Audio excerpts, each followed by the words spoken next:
முதல் தசை பிடிப்பு ஏன் ஏற்படுது அப்படின்னு சொல்லி பார்த்தீங்கன்னா, நீங்கள் அதிகமான வேலையை செய்கிறது, இது எல்லாமே சரி செய்கிறதுக்கே இந்த 3 விஷயங்களை நம்ம பின்பற்றினால் போதுமானது. மசில் கிராம்ஸ்க்கு மிக முக்கியமான காரணம் ஹைட்ரேட்டடாக நம்ம வச்சுக்கிறதுல, நம்மளுக்கு தேவையான அளவுக்கு நம்ம தண்ணீர் குடிக்கிறதுல. துரித உணவுகள் இதை தவிர்க்கிறது ரொம்ப நல்லது.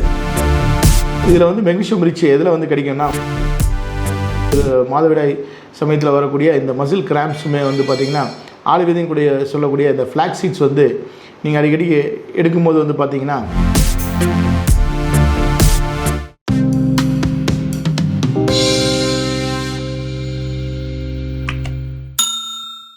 யோகம் சேனல் நேயர்களுக்கு உங்கள் தகடூர் ஆதியின் வணக்கம். நான் ஒரு உளவியல் நிபுணர் மற்றும் இயற்கை மருத்துவர். உங்களுக்கு பல்வேறு வீடியோக்களில் நான் உங்களை சந்திச்சுட்டு வரேன், பல்வேறு மருத்துவ குறிப்புகளை சொல்லிட்டு வரேன். அந்த மருத்துவ குறிப்பில் இன்றைக்கி நம்ம பார்க்க போகிற குறிப்பு, தசை பிடிப்பு ஏற்படுது, இதுக்கு ஏதாவது ஒரு எளிய மருத்துவ தீர்வு இருக்கா, இல்லை ஏதாவது ஹோம் ரெமெடி இருக்கா அப்படின்னு சொல்லி கேட்டிருந்தீங்க. முதல் தசை பிடிப்பு ஏன் ஏற்படுது அப்படின்னு சொல்லி பார்த்தீங்கன்னா, நீங்கள் அதிகமான வேலையை செய்கிறது ஒரு காரணம். அது கரெக்டான டைமிங் கேப் இல்லாமல் செய்கிறது, உங்களோட உடலை ரொம்ப வருத்திக்கிறது. இது முதல் காரணம். ரெண்டாவது, திடீர்னு என்னைக்காவது ஒரு நாள் அதிகமான வேலை செய்கிறது. அதாவது நம்ம மாதத்துக்கு ஒரு நாளோ இல்லை ஒரு நாள் இந்த மாதிரி டைம் ஒதுக்கி நம்ம வீடை க்ளீன் பண்ணுறது, இல்லை அதிகமான வெயிட்டை தூக்குறது, இந்த மாதிரி திடீர்னு ஒரு விஷயத்தை அதிகமாக நம்ம உடலுக்கு வருத்தி செய்யும் போது அப்போ மசில் கிராம்ஸ் ஏற்படும். ஆனால் primary reason for muscle gram இது வராமல் தடுக்கிறதுக்கு என்ன செய்யலாம் அப்படின்னு சொல்லிட்டு இந்த பதிவில் பார்ப்போம். இப்போ ஏற்படக்கூடிய மசில் கிராம்ஸ்க்கு மிக முக்கியமான காரணம் ஹைட்ரேட்டடாக நம்ம வச்சுக்கிறதுல, நம்மளுக்கு தேவையான அளவுக்கு நம்ம தண்ணீர் குடிக்கிறதுல. ஒன்று, இது நம்ம எந்த மாதிரியான விதமாக இதை பேலன்ஸ் பண்ணுறோம் அப்படின்னு சொல்லி கேட்டிங்கன்னா, தேவையற்ற குளிர்பானங்களை நீங்கள் நிறைய எடுத்துக்கிறது.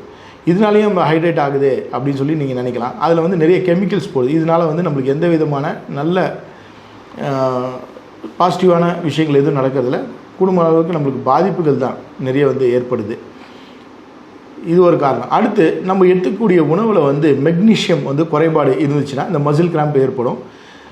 நுண்ணுயிர் சத்துக்கள், மைக்ரோ நியூட்ரியன்ஸ் அப்படின்னு சொல்லுவாங்க, இந்த நுண்ணுயிர் சத்துக்கள் எடுக்காத ஒரு காரணம். அதுக்கப்புறம் ஃபைபர், நம்மளோட உணவுகள் பார்த்திங்கன்னா ஃபைபர் அதிகமான நார்ச்சத்து இல்லாத ஒரு காரணம். ஸோ இது எல்லாமே சரி செய்கிறதுக்கே இந்த 3 விஷயங்களை நம்ம பின்பற்றினால் போதுமானது. தேவையான அளவுக்கு நல்லா தண்ணீர் குடிக்கணும், நிறைய நார்ச்சத்துள்ள ஒரு உணவுகளை எடுக்கணும், மெக்னீஷியம் ரிச் ஃபுட்டை எடுத்துக்கணும். அதோடு சேர்த்து லேசான ஒரு உடல் பயிற்சி இருந்துச்சு அப்படின்னா உங்களுக்கு இந்த மசில் கிராம்ப்ஸ் அதிகமாக ஏற்படாது. சரிங்க, எனக்கு மசில் கிராம்ப் வந்துடுச்சு, இதுக்கு என்ன பண்ணலாம் அப்படின்னு சொல்லி கேட்டிங்கன்னா, உடல் சூடு அதிகமாக ஆண் பெண் இருபாலருக்கு இருக்கும். ஆண்களாக இருந்தால் புதன்கிழமையும் சனிக்கிழமை எண்ணெய் தேய்ச்சி குளிங்க, பெண்களாக இருந்தால் வெள்ளிக்கிழமையும் சனிக்கிழமையும் எண்ணெய் தேய்ச்சி குளிங்க. ரொம்ப நேரம் எண்ணெயில் ஊறணும் அவசியம் கிடையாது, ஒரு 10 நிமிடமாவது இதை செய்தால் போதுமானது. அதுக்கடுத்து நீங்கள் நிறைய தண்ணி எடுத்து போல் நீர் காய்கறியில் அதிகமாக சேர்த்துங்க. நார்ச்சத்து இருக்கக்கூடிய பீன்ஸு, வெண்டைக்காய், இந்த மாதிரியான பொருட்களை சவுச்சவ், நூக்கோல், இந்த மாதிரியான அதிகமான வாட்டர் கண்டென்ட் மற்றும் நார்ச்சத்துள்ள பொருட்களை நீங்கள் எடுத்துங்க. இடைவேளை உணவுகள் எடுக்கும்போது நிறைய வெஜிடபிள் சூப்ஸ் இந்த மாதிரி எடுத்துங்க. குடும்ப அளவுக்கு இந்த பிஸா, பர்கர், இந்த மாதிரி மாவு சத்தான உணவுகள் மற்றும் துரித உணவுகள் இதை தவிர்க்கிறது ரொம்ப நல்லது. அதே போல் நீங்கள் குளிக்கும் போது எப்சம் சால்ட் அப்படின்னு சொல்லக்கூடிய ஒரு மெக்னீஷியம் சல்ஃபேட் இதை நீங்கள் தண்ணீரில் கலந்து குடிக்கலாம். நிறைய ட்ராவல் பண்ணியிருக்கீங்க அப்படின்னும் போது இந்த எப்சம் சால்ட்டை போட்டு நீங்கள் குளிக்கும் போது உங்கள் உடம்பு புத்துணர்ச்சி ஆகும், மசில் கிராம்ஸும் சரியாகும். ஃபுட் பாத் எடுக்கிற மாதிரியே நீங்கள் ஹேண்ட் பாத் எடுக்கலாம். அதாவது நிறைய பேர் ரைட்டிங் ஒர்க் இருக்கும், ஸ்கூல் போகிறவங்க, காலேஜ் போகிறவங்க, இல்லை கிளரிக்கல் ஒர்க் பண்ணுறவங்க, சிஸ்டம் நிறைய யூஸ் பண்ணுறவங்க, நிறைய சிஸ்டம் யூஸ் பண்ணுறதா இருந்தாலும் டைப் பண்ண வேண்டியது அதிகமாக இருக்கும். ஸோ இவங்களும் எப்சம் சால்ட் ஹேண்ட் பாத் எடுக்கலாம். ஒரு பெரிய ட்ரே எடுத்து வச்சுட்டு கையில் இது மூழ்கிற அளவுக்கு வச்சுட்டு அதில் நீங்கள் எப்சம் சால்ட் போட்டு எடுக்கும்போது இந்த கை சரியாகும். ஸோ நீங்கள் இந்த 3 விஷயங்களை பின்பற்றினால் மட்டுமே போதாது.